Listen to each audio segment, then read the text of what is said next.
Salam, bu günləri Red Kalinkadan 27-ci dərsə baxırıq. 27-ci dərs tabliца номер 2. Tворительный падеж существительных и местоимений. İsimlər və əvəzliklər yerlik halda. Birinci sütuna baxırıq. Samitlə bitənlər olma keçdi. Mehki znakla ye ilə bitənlər yemə keçdi. Məsələn, с братом, с героем, жителем и так далее. Qadın cinsində A ilə bitənlər oya, ya ilə bitənlər yeyə, mehki znakla bitənlər yuya keçdi.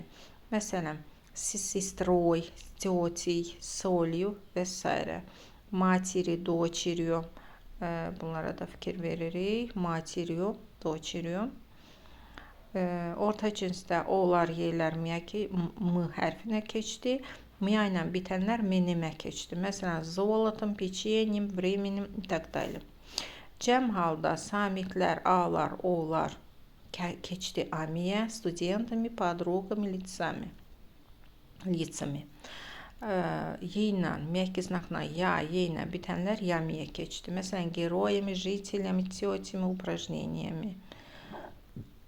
Aşağıda yazılan дочерями, матерями, qız evladları ilə, anaları ilə, сыновьями, oğulları ilə, детьми, evladları ilə, людьми, insanlarla, братьями, qardaşlarla, деревьями, ağaclarla, сестрами, bacılarla. Bu sözlər istisnadır.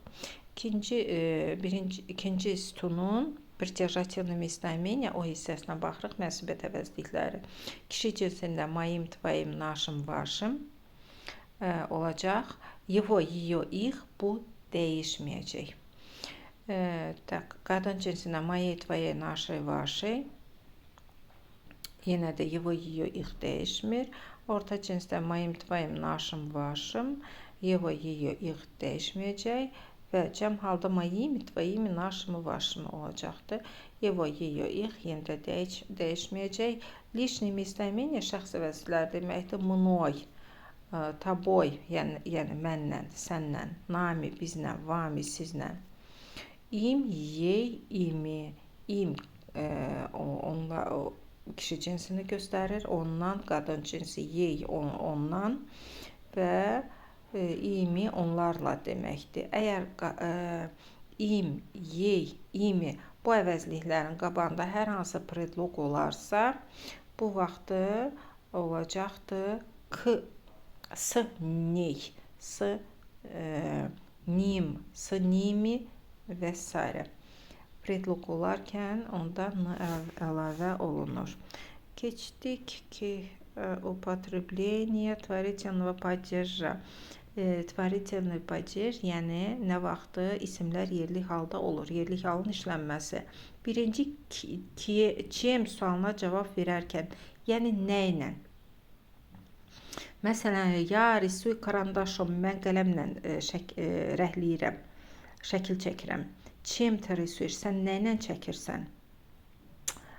Deməli, burada fikir vermək lazımdır ki, burada görürsünüz, внимание, в этом случае мы не используем предлог с предлogunu deyil, bu vaxtda biz istifadə etmirik.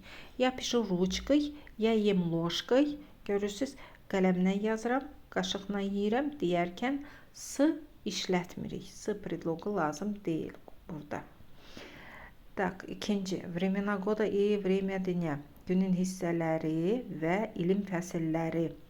Əgər ikisindən söhbət gedirsə, fəsillərdən, günün hissəsindən söhbət gedirsə, o vaxtda isim olur yerlik halda, когда sualına cavab verir, nə vaxt deməkdir. Zimой, весной, летом, осенью, qışda, yazda, yayda, payızda, belə olur. Və утром, днем, вечером, ночью, günorta, səhər, günorta, axşam, gecə. Məsələn, зимой бывает холодно, qışda soyuq olur. Когда зимой? Весной птицы прилетают, yazda quşlar uçub gəlirlər və s. Sonra утром было хорошо, səhər, yəni hava yaxşı idi. Dnем было очень жарко. Günorta çox isti idi və s. Когда sualına cavab verərkən dəyişmələri. Üçüncüsü qlaqolun быть, являться, быть var olmaq, являться yenə peyda olmaq deməkdir. Работать işləmək, гордиться fəxr etmək, интересоваться maraqlanmaq, заниматься məşğul olmaq, увлекаться yenə də nəyləsə məşğul olmaq, yəni sevərək məşğul olmaq, становиться olmaq, var olmaq deməkdir. Əgər bu feillərlə işlənirsə cümlə, bu feillərdən sonra gələn sözlər olur yenə də tvarительный падежdə. Kim, misal üçün, kim suallarından birinə də cavab verir. Misal üçün, on был писателем, kim on был? O yazıcı idi, o kim idi, nəçi idi? Вы являетесь директором фирмы. Siz şirkətin direktorısınız. Burada bizim dilimizə çörəndə hətta являться işlənməyə bilər tərcümədə. Siz kim вы являетесь? Siz nəçi olursunuz? Siz kim olursunuz? Yəni, она работает официанткой. Kim она работает? O garson işləyir, o nəçi işləyir? Гордимся нашим сыном. Biz oğlumuzla fəxr edirik. Kim mi гордимся? Biz kimlə fəxr edirik? Я интересуюсь искусством. Mən incəsənətlə maraqlanıram. Чем я интересуюсь? Mən nə ilə maraqlanıram? Она занимается спортом. O idmanla məşğul olur. Чем она занимается? O nə ilə məşğul olur? Он стал режиссером. O rejissor oldu. Kim он стал? O nəçi oldu? Və yaxud da o kim oldu? Beşəcə kim oldu? Və beşincisi predlogum hansı qoşmalarla işlənir, onu göstərir bizə. S ilə deməkdir. Məsələn, я иду в кино с другом. Mən dostum ilə kinoya gedirəm. S kim я иду в кино? Mən kim ilə gedirəm kinoya? S burada yanaşı getmək mənasında, cütlük mənasını göstərir. Dəyişə, pod altında deməkdir. Koşka spit под столом. Где spit koşka? Pişik stolun altında yatır. Harda yatır pişik sual qoyarkən? Где, harda deməkdir. Nad üstündə, amma üstünə havada. Над городом летает вертолет. Где летает вертолет?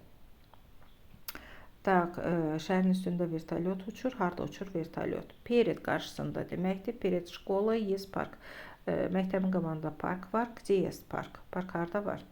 За arxasında deməkdir. Мой шарф лежит за диваном. Mənim şarfım divanın arxasındadır.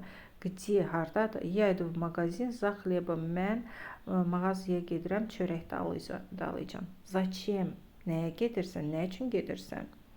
Və между arasında deməkdir. Между больницей и театром есть аптека. Xəstəxana ilə teatrın arasında apteka var. Где есть аптека? Где, harda? Sualına cavab verdi. Я не могу выбрать между кофе и чаем. Mən kofe ilə çayın arasında seçim edə bilmirəm. Между чем, nə arasında seçim edə bilmirsən? Bu mənanı verir. Между чем, yəni nəyin arasında? Sualına cavab verdi. Bu qədər.